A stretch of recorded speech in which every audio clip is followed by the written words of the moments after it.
Hello student, आज फिर हम इस वीडियो के अंदर जो सखर IBA यूनिवर्सिटी ने जूनियर स्कूल टीचर की 11 तारीख को टेस्ट ली थी उसके कंप्यूटर क्वेश्चन को हल कर रहे हैं। हर एक क्वेश्चन को हम इस तरीके से हल करेंगे कि इसके बैकग्राउंड को भी टच करें कि अगर इससे रिलेटेड नेक्स्ट टाइम टेस्ट में क्वेश्चंस आए तो वो बच्चे सही तरीके से अटेम्प्ट कर सके। तो चलते हैं क्वेश्चन नंबर 1 की तरफ, जो है the number system used by digital computer to process quantitative information is dash. Option number A decimal, option number B binary, option number C octal, option number D hexadecimal।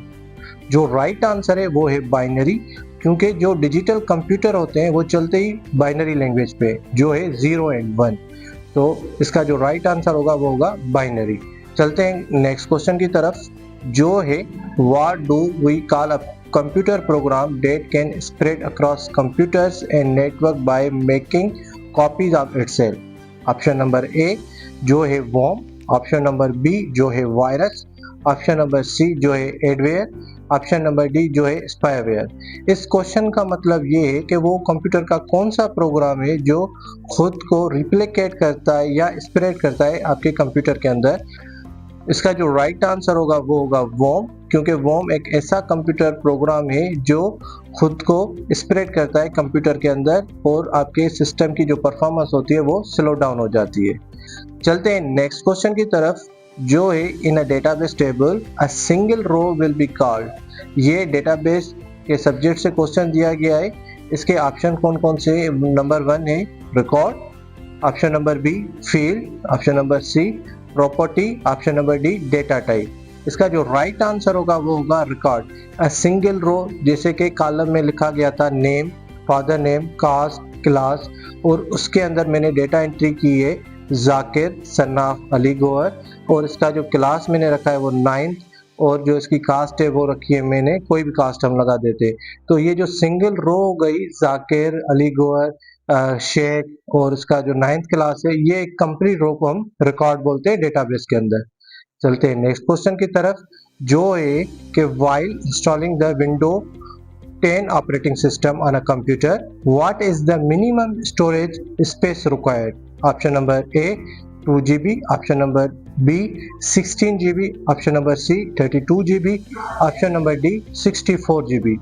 इस question का मतलब ये है कि जब भी आप ऑपरेटिंग सिस्टम विंडो 10 इंस्टॉल कर रहे हैं, जिस पार्टीशन में आप कर रहे हैं उसके अंदर मिनिमम फ्री स्पेस कितना होना चाहिए? तो राइट आंसर होगा 32 GB। चलते हैं नेक्स्ट क्वेश्चन की तरफ, जो है a method used by perpetrators to gather personal information using false emails and website is referred to as.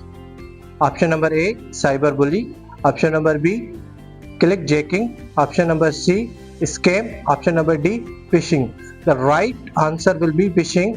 इसके बैकग्राउंड को अगर हम टच करें समझने के लिए, तो ये कुछ इस तरीके से फॉल्स मैसेजेस वगैरह या ईमेल्स वगैरह प्रमोशन के फॉर्म में आते हैं कि भाई इस कंपनी को 25 साल हो गए, ये फ्री में आपको कोई गिफ्ट दे रहा है।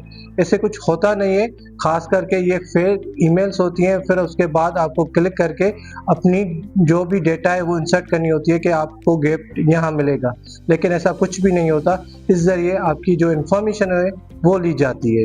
तो इसका जो राइट आंसर होगा वो होगा फिशिंग, और ये इसका बैकग्राउंड था। चलते हैं नेक्स्ट क्वेश्चन की तरफ, जो है to represent the type of relation between the entities in a ER diagram which symbol is used. Option number a diamond, option number b rectangle, option number c oval, option number d line. इसका जो right answer होगा वो होगा diamond, क्योंकि diamond symbol जो होती है वो 2 या 3 एंटिटीज को एक दूसरे के साथ कनेक्ट करने में मदद करती है। चलते हैं नेक्स्ट क्वेश्चन की तरफ, जो है time sharing operating system can be consider as. Option number a real time, option number d multitasking, option number c batch processing, option number d single tasking. ये ऑपरेटिंग सिस्टम से question दिया गया है, और इसका मतलब ये है कि अगर ज्यादा प्रोसेसर हैं और उसके अंदर हम टाइम शेयरिंग टेक्निक यूज कर रहे हैं तो कौन सा मकसद अचीव होगा? तो option number b multitasking achieve होगा, क्योंकि इसके अंदर हम क्वांटम टाइम, मतलब अगर 10 प्रोसेसर हैं और हमने क्वांटम टाइम सेलेक्ट किया है 2 सेकंड, तो हर 2 सेकंड के बाद प्रोसेस चेंज होता रहेगा और हर एक प्रोसेस को 2-2 सेकंड दिए जाएंगे। तो इससे हमारा मल्टीटास्किंग जो मेथड है वो अचीव होता है या टारगेट हमारा अचीव होता है। चलते हैं नेक्स्ट क्वेश्चन की तरफ, जो है among the following communication medium which one requires alignment between the sender and receiver for a longer range communication। ये जो क्वेश्चन है वो डेटा कम्युनिकेशन से दिया गया है। चलते हैं इसकी ऑप्शन की तरफ। Option number a fibre optic cable, option number b microwave, option number c radio wave, option number d infrared. इसका जो राइट आंसर होगा वो होगा माइक्रोवेव, क्योंकि माइक्रोवेव के जरिए हम वायरलेसली कम्युनिकेशन करते हैं और इसकी लिमिटेशन है वो ये है कि जो सेंडर और रिसीवर हो वो एक दूसरे के साथ अलाइनमेंट में हो। अगर ऊपर नीचे होगा तो कम्युनिकेशन पॉसिबल नहीं होगा। ये इंफ्रारेड के अंदर भी होता है, लेकिन इंफ्रारेड शॉर्टर डिस्टेंस के लिए यूज किया जाता है, इसलिए इसका जो राइट आंसर होगा वो होगा माइक्रोवेव। चलते हैं नेक्स्ट क्वेश्चन की तरफ, जो है in MS word which are following option are found in an arrange group। Option number A indented left and indented right, option number B watermark and page color, option number C size and column, option number D जो है align and rotate। तो इसका जो right answer होगा वो होगा align and rotate. इसके background को टच करते हैं कि एमएस वर्ड के अंदर सबसे पहले आपके पास होती है टैब्स और टैब्स के अंदर होते हैं आपके ग्रुप और ग्रुप के अंदर होते हैं ऑप्शंस। तो इसमें यह कहा जाता है कि अरेंज ग्रुप के अंदर कौन कौन से ऑप्शंस मौजूद हैं। तो option number D align and rotate, ये पिक्चर या किसी भी चीज़ की अलाइनमेंट या पोजीशन को सिलेक्ट करने में मदद करती है। चलते हैं क्वेश्चन नंबर नेक्स्ट की तरफ, जो है when you go to a tire shop for a wheel alignment, what type of the computer does the machine या mechanic use? Option number A general purpose computer, option number B special purpose computer, option number C super computer, option number D mainframe computer। ये जो question है वो introduction to computer से दिया गया है और इसका जो राइट आंसर होगा वो होगा स्पेशल पर्पस कंप्यूटर।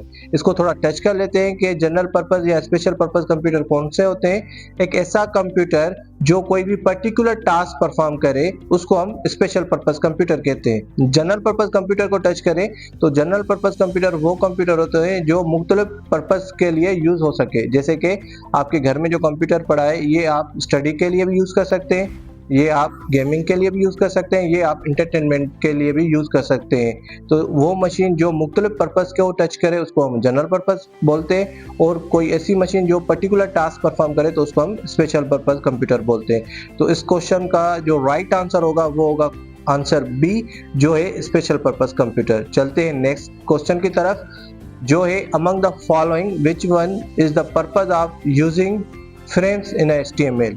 ये आपका वेब डिजाइनिंग से क्वेश्चन है जिसमें यह पूछा गया है कि फ्रेम्स हम यूज क्यों करते हैं। ऑप्शन नंबर ए है वो है कि creates a clickable buttons within a web page. Option number b apply the styles to the different section of the web page. Option number c divide a web page into the section. Option number d to store form data from the server side processing. जो इसका right answer होगा वो होगा सी। इसका मतलब ये है कि जब भी आप वेब पेज को डिवाइड करते हैं मुख्तलिफ पोर्शंस के अंदर तो then you have to use the frame tag, तभी आप अपने वेब पेज को मुख्तलिफ हिस्सों में डिवाइड कर सकते हैं। तो इसका जो राइट आंसर है वो है option number c divide a page into the section each display the content of the different HTML document. चलते हैं नेक्स्ट क्वेश्चन की तरफ, जो है last question, which are following is the best define a hotkey in the context of office automation. ये आपका MS office से question है और इसका मतलब ये है कि हार्ड की हम किसको कहते हैं। डायरेक्टली हम इसके डिस्क्रिप्शन पे आते हैं कि हार्ड की होता क्या है। हार्ड की हम उस चीज़ को कहते हैं कि किसी भी सिंगल की या दो की से कोई पर्टिकुलर टास्क हम जब परफॉर्म करें तो वो आपकी हार्ड की बन जाती है। जैसे कि कंट्रोल एस, तो ये कंट्रोल एस हम क्यों यूज करते हैं MS वर्ड के अंदर या MS ऑफिस के अंदर किसी भी फाइल को सेव करने के लिए। कंट्रोल C यूज करते हैं जैसे कि कॉपी करने के लिए। तो ये जो दो की है कंट्रोल प्लस C, ये हमारी हार्ड कीज होती है। तो राइट ऑप्शन होगा अ कॉम्बिनेशन ऑफ की इज द हार्ड की concept in the terminology of MS automation. ये जो अभी 11 तारीख को जूनियर स्कूल टीचर की टेस्ट ली गई थी सखर IBA से, उसके कंप्यूटर पोर्शन को हमने कम्प्लीटली अंडरस्टैंड किया। अगर फिर भी कोई कंफ्यूजन है तो आप कमेंट सेशन में बता दें, मैं उसको दोबारा उस चीज़ को समझाने की कोशिश करूंगा। Thank you.